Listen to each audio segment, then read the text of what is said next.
안녕하세요. 친절한 회계사 허승용입니다. 요즘 사업자분들께서 절세와 관련해서 비용 처리와 부가가치세 공제에 대해 많이 문의를 주시고 계시는데요.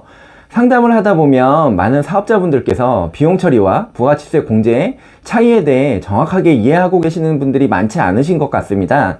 그래서 오늘은 사업자 비용 처리와 부가가치세 공제의 의미와 그 차이점에 대해 설명하는 영상을 준비해 보았는데요. 이 내용을 정확하게 이해하실 수 있다면 소득세나 부가가치세 절세에 많은 도움이 되실 테니까 영상 끝까지 시청해 주시기 바랍니다. 소득세는 수입에서 비용을 차감한 금액에 소득공제를 적용을 해서 과세표준을 산출하고요. 여기에 과세표준 구간별로 6%에서 45%의 소득세율을 곱해서 산출세액을 계산하게 됩니다. 이렇게 계산된 산출세액에 세공제나 감면을 적용한 후에 최종적인 납부세액을 계산하게 되는데요.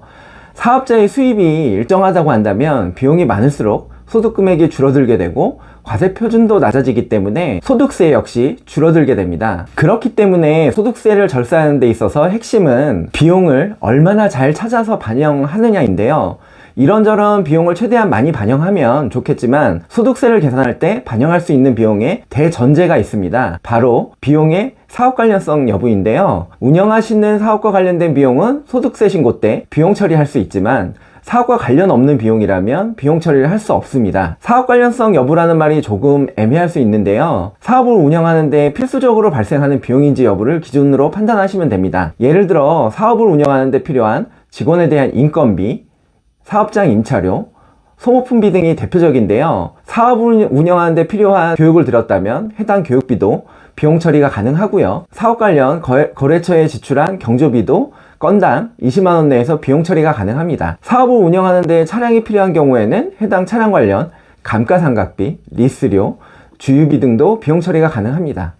하지만 사업과 관련 없는 비용, 예를 들면 개인적 용도로 사용하기 위한 소모품이라던가 개인적인 목적, 그러니까 친구라던가 집안, 경조비 같은 경우에는 비용 처리가 되지 않습니다. 차량의 경우도 사업 목적으로 사용하는 경우에는 비용 처리가 가능하지만 개인적인 용도로 사용하는 차량의 경우에는 비용으로 인정되지 않습니다. 그렇다면 사업 관련성만 입증이 된다면 소득세 신고할 때 비용 처리가 인정되는 걸까요? 비용 처리를 하려면 사업 관련성과 더불어 지급 내역을 확인할 수 있는 증빙이 있어야 합니다.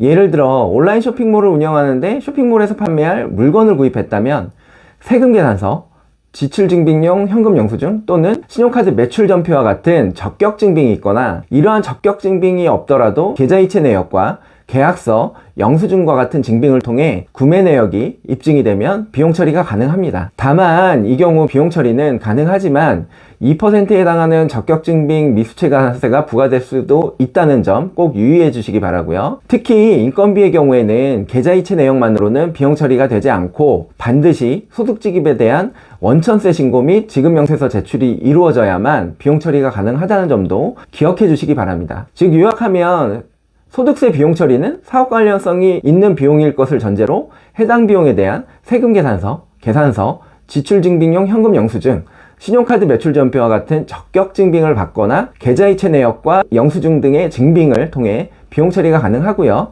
인건비의 경우에는 소득세 지급에 대한 원천세 신고가 이루어진 경우에 비용 처리가 가능합니다. 그렇다면 부가가치세 신고 시 매출세액에서 공제되는 매입세액 공제는 소득세 신고 시 비용 처리와 어떻게 다를까요? 부가가치세는 일반 과세자를 기준으로 보면 매출의 10%에 해당되는 매출세액에서 매입에 포함된 부가가치세, 즉 매입세액을 차감한 금액을 납부세액으로 하는데요. 하지만 모든 매입에 대한 매입세액이 공제가 되는 것은 아닌데요. 기본적으로 사업과 관련된 매입만 공제가 가능합니다. 이 부분은 소득세와 동일하다고 보시면 되는데요. 다만 소득세와의 차이점은 부가가치세 매입세액 공제를 위해서는 반드시 세금계산서, 지출증빙용 현금영수증, 신용카드 매출전표와 같은 적격증빙이 필요합니다. 소득세의 경우에는 적격증빙을 받지 않더라도 계좌이체 내역 등을 통해 지급 내역이 확인이 되면 비용 처리가 가능하다고 설명을 드렸는데요. 부가가치세의 경우에는 객관적인 증빙을 통해 사업 관련 매입에 대한 지급 내역이 확인이 되더라도 적격증빙을 받지 않았다면 부가치세 공제는 불가능합니다. 예를 들어 온라인 쇼핑몰에서 판매할 상품을 매입하고 적격증빙을 못 받았지만 계좌이체를 하고 영수증을 받았다면 소득세 신고 시에는 비용 처리는 가능하지만 부가치세 신고 시 매입세액 공제는 불가능하다고 보시면 됩니다. 부가치세 매입세액 공제가 소득세 비용 인정 요건보다 엄격한 요건이 적용된다고 보시면 되는데요. 적격증빙 외에 또 다른 차이점이 있습니다. 소득세 신고 시 비용으로 인정이 되는 경우라도 부가치세법에서 부가치세 공제가 인정되지 않는 항목으로 정하고 있는 항목들이 있는데요.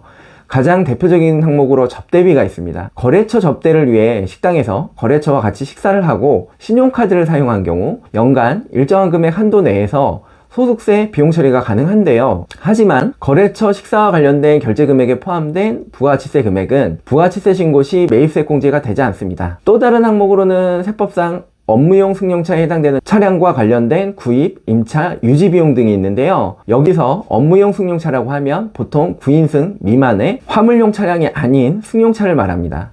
업무용 승용차와 관련된 비용의 경우 소득세 신고 시 비용 처리가 가능한데요. 물론 복식장부 대상자인 경우에는 비용 한도가 있을 수는 있지만 기본적으로 비용 처리가 가능하다고 보시면 됩니다. 하지만 부가치세 신고 시에는 업무용 승용차의 구입, 임차, 유지 비용에 포함된 부가치세는 공제되지 않는다는 점 꼭 기억해 주시기 바랍니다. 결국 부가치세 절세를 위해서는 재화나 용역을 구입한 후 세금 계산서, 지출증빙용 현금 영수증, 신용카드 매출 전표와 같은 적격증빙을 빠짐없이 받는 것이 중요하다는 점 꼭 알아두시기 바라고요. 만약 적격증빙을 받지 않는 부분이 많아질 경우에 소득세는 적게 내는데 부가치세는 폭탄을 맞는 이상한 상황이 벌어질 수도 있다는 점 꼭 기억해 주시기 바랍니다. 마지막으로 인건비나 경조비와 같이 부가치세 과세 대상 거래가 아닌 경우에는 해당 비용에 부가치세가 붙어있지 않기 때문에 부가가치세가 공제되지 않는다는 점도 소득세와 다르다는 점 참고해 주시기 바랍니다. 지금까지 소득세 비용 처리와 부가치세 매입세액 공제의 기준 그리고 그 차이점에 대해 설명을 드렸는데요. 설명드린 내용을 통해 소득세나 부가치세 절세를 위해 어떻게 해야 하는지 명확하게 이해가 되셨기를 바라면서 오늘의 영상을 마치도록 하겠습니다. 이상 친절한 회계사 허승용이었습니다. 감사합니다.